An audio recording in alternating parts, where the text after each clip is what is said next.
In this lecture, we're going to go a little bit in detail about that first of 3 steps of creating a campaign with a really good keyword structure, and that is keyword research. Before you plan and before you organize and before you launch your campaigns and before you build out a huge, massive account, you really need to start doing some keyword research to understand what keywords are going to be effective, what keywords are going to be most profitable, what keywords will be experimental, what keywords are going to be your low-hanging fruit, bottom of the funnel keywords, and how those keywords are going to interact with search terms, and most importantly, how much you want to bid on each keyword, how much money you're willing to spend on getting clicks for certain keywords, and the anticipated revenue that will be generated from those keywords. And that's all part of what takes place during your keyword research phase.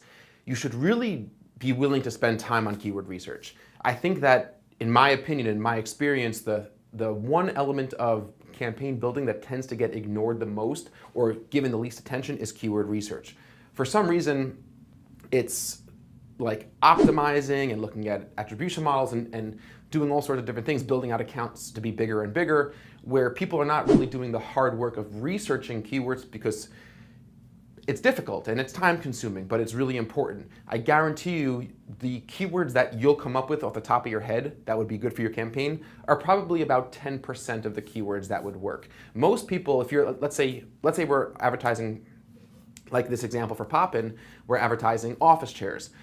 Most people would think that, oh, office chairs, rolling chairs, desk chairs, but people would not necessarily automatically think of how to solve back pain. Right? That might be a keyword. It might be a top of the funnel keyword. You might need to send that traffic to a different landing page, but that's probably a keyword that you could turn a profit on, and you wouldn't think of that until you started doing some keyword research and understanding the buyer funnel. My company runs the digital advertising campaigns for Forbes magazine, and when we took over the account, there were a lot of those bottom of the funnel searches like Forbes magazine, business subscription, things like that, best magazines for business.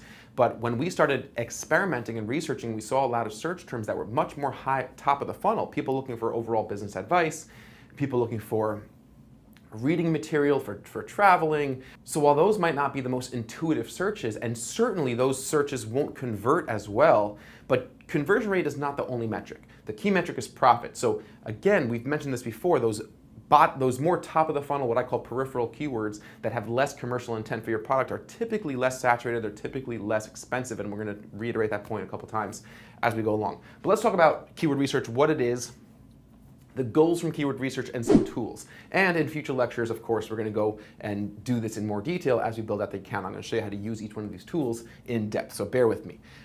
Beginning to understand your industry. That is what really keyword research is all about. You know your industry well. You know your customers. You know your products well. But you might not necessarily know how people search for your products. And that's really what keyword research is all about. While you're researching keywords, you're going to start getting more ideas for ad groups. You're going to start getting more ideas for how to build out your campaign. Those earlier drafts and those diagrams that we spoke about that have your campaign and ad group structure, those might seriously change as you're doing keyword research. And again, putting yourself in your customers' shoes. Being able to understand when a person decides they need your product. What is frustrating them? What questions might they have that they're looking for answers for? That's really what triggers a buying funnel. A person has an issue, they have a need, something frustrates them, there's something in their life that could be improved. They might have heard about a specific solution to that product, now they're researching options, now they're specifically intending to buy something. And at each different stages of that funnel, of sort of the psychological progression, people search engines and they talk to search engines in different ways. So being able to put yourself in your customer's shoes is part of what keyword research is about. You're going to, again, find all these new ideas that you might not think will be profitable in your campaign, but if you bid properly and you send them to the right content on your website, you could probably find a whole range of keywords, and that's sort of my goal in teaching how to do keyword research better, is not to teach you the most bottom of the funnel keywords. It's not to show you that when we're advertising to sell an office chair, we should use a keyword like cheap office chairs or expensive office chairs or high back office chairs. Those are bottom of the funnel, those are intuitive, most people can figure those out. But my job is to teach you how to make a profit on keywords like how to solve back pain or understanding lumbar support, right? And figuring out and determining, is that the type of click that I could be profitable? Because will that likely be somebody in the market for my product? If so, in how long? If so, how much should I pay for that click? That's keyword research. The goals of keyword research are pretty straightforward. We want to start getting, and this is like concrete stuff. Like before, like all this stuff is sort of psychological, a little bit less concrete, but here's some concrete things that are going to come as a result of keyword research. Volume estimates, okay? For each individual keyword, how many impressions and clicks can I estimate per month, per quarter, per year, per day? Cost estimates. How much will this keyword cost? Again, I want to make a point that all this stuff that we're talking about is moderated by match types. A keyword with an exact match type might have different cost and volume estimates than a keyword with a broad match type. In fact, that will always be the case. We're going to talk about match types in detail, but keep in mind that match types always mediates everything we're talking about. So you're going to get cost estimates of what keywords will cost, what search terms will cost, how many of them you'll get a clearer sense of the buyer's journey. That's another goal, like we mentioned. You're going to start understanding how long does it take for a person to first be introduced or decide they are looking for an answer to this problem. I have a slide that talks about the buyer's funnel: awareness, interest, desire, action. Every single purchase in the world, same way we talked about the BJ Fogg behavioral model, where like every behavior, B equals MAT, behavior equals motivation, ability to trigger. Every single purchase, you go through the buyer's funnel, and we'll talk about that. So you get a better sense of your buyer's funnel. You know your products, you know your services, but you may not know your entire buyer's funnel. And then a really awesome thing is competitive analysis. As you're doing keyword research, depending on the tool that you're using, if you're using the Google Keyword Planner, if you're using SEMrush, if you're using the competitive analysis script that I alluded to in the beginning of the course, and I have a full lecture on that later on, then you're going to start getting a sense of what your competitors are doing. What keywords are they using to get traffic to their site? And the good competitors, the competitors that you admire, I didn't talk about this specifically, but I have a healthy, this is what I call it.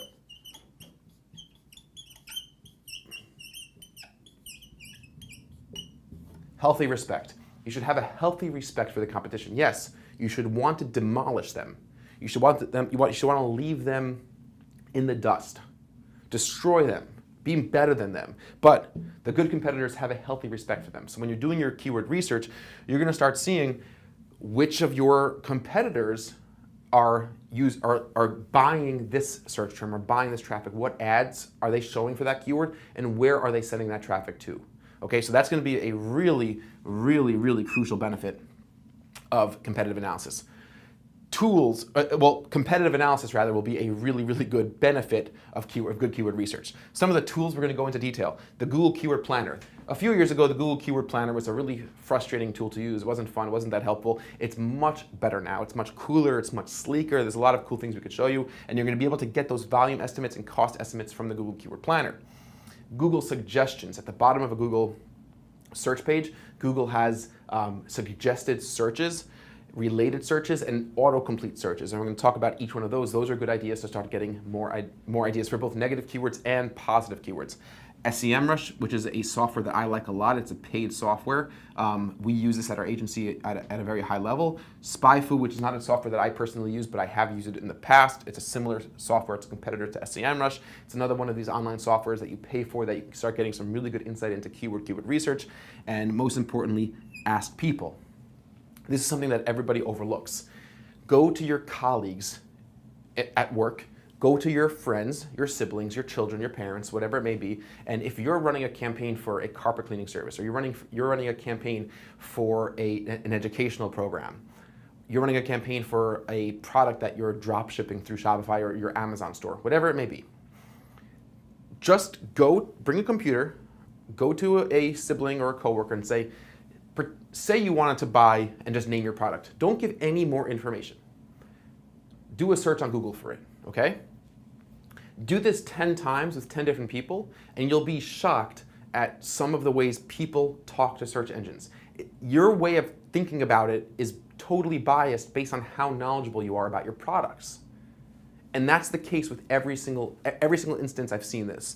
When you go and ask people who are not as familiar as you are with your products and your services, and you ask them to search for it on Google, and you don't give them any information, don't lead them down a certain road to a certain search query, you'll see that people use abbreviations, people talk backwards, people write long sentences, sometimes people just write one word, right? It's incredible the information and the insight you can get if you just ask people. And I implore you to do that. It's not easy. It's it's not really that much fun, and it's time consuming, and you have to sort of get up and interact with other people. I know, not fun, but I'm telling you, it's one of the best ways. In fact, I think this way will uncover more interesting insights than any of the other methods that I've mentioned. And we do this for our clients at our agency. It's like the most untechnological way of doing anything in a digital advertising agency, but it's actually one of the most effective ways. So I highly encourage you to do that.